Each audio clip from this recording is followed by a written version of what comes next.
प्रिय, सकल जगत आधार, जो सकल जगत के आधार है। ये लक्ष्मण जी कौन हैं? शेषावतार हैं। जिन शेष नाग के फण पर, जिन शेष नाग के फण पर ये धरती टिकी है, वो शेष नाग ही लक्ष्मण है। लक्षण धाम राम प्रिय, सकल जगत आधार, समस्त जगत के आधार ये शेष। शेष का मतलब होता है बचा हुआ। गणित में जब किसी संख्या को विभाजित करो तो विभाजित करते करते जो संख्या अंत में विभाजित नहीं होती है, जिस संख्या को काटा नहीं जा सकता, तो उसको नीचे लिख दिया जाता है शेष।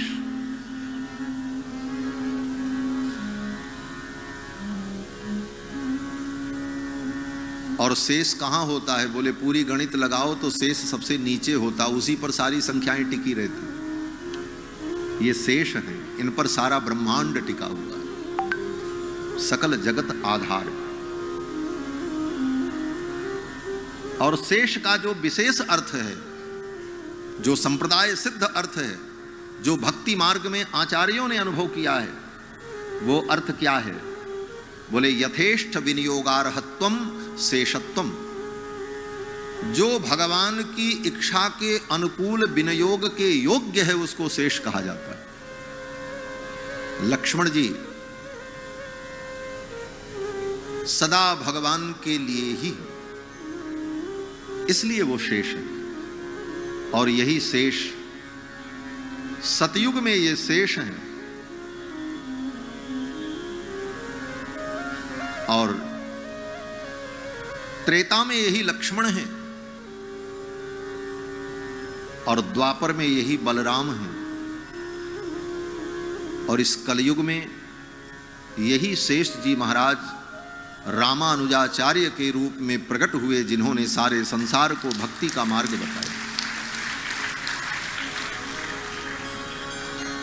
भगवान श्री रामानुजाचार्य राम के अनुज हैं, इसलिए रामानुज हैं। हमारे यहां तो श्री संप्रदाय में यह आचार्य निष्ठा है कि रामानुज के चरणों का आश्रय लेकर लक्ष्मण जी के समान भगवान का सदा कैंकर्य करते रहना चाहिए। हमारे यहां आचार्यों ने कैंकर्य को ही मोक्ष माना है। मरने के बाद कोई वैकुंठ मिलेगा, कोई लोक मिलेगा, ये बड़ी अच्छी बात है, शास्त्र का सिद्धांत है, हम उसका आदर करते हैं, उसे मानते हैं। परंतु हमारे आचार्यों का मत है कि जैसे लक्ष्मण जी ने निस्वार्थ भाव से भगवान की सेवा की, निस्वार्थ भाव से भगवान की सेवा में हमारा मन और चित्त लग जाए, यही सबसे बड़ी मुक्ति है, यही सबसे बड़ा मोक्ष है। इससे बड़ा मोक्ष कुछ नहीं। कैंकर्य लक्षण विलक्षण मोक्ष भाजो रामानुजो विजयते यतिराज राज। वो यतिराज रामानुज जिन्होंने भगवान के कैंकर्य को ही परम मोक्ष माना।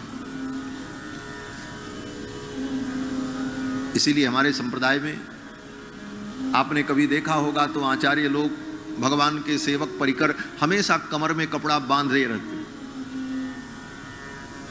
भगवान की सेवा में जब रहते हैं तो कमर में कपड़ा बांधे रहते हैं। क्यों? बोले जैसे कमर कस करके सेवक तैयार रहता है, उसी तरह हम कमर कस के भगवान की सेवा के लिए तैयार हैं। ये सेवा भाव है। ऐसे श्री रामानुज स्वामी वही त्रेता में लक्ष्मण हैं, द्वापर में बलराम हैं और कलयुग में रामानुज स्वामी। आज से 1007 वर्ष पूर्व भूतपुरी में पेरुम्बुदूर, श्री पेरुम्बुदूर में केशव देव सोमयाजी के घर में आपका अवतार हुआ। और भगवान रामानुजाचार्य ने 9 ग्रंथ की रचना की। ब्रह्म सूत्र पर भाष्य लिखा, वेदांत दीप, वेदांत सार, गीता भाष्य, वेदार्थ संग्रह, शरणागति गद्य, श्री रंग गद्य, श्री वैकुंठ गद्य और नित्य ग्रंथ। 9 ग्रंथों का निर्माण करके आचार्य चरण ने सारे संसार का महान उपकार किया।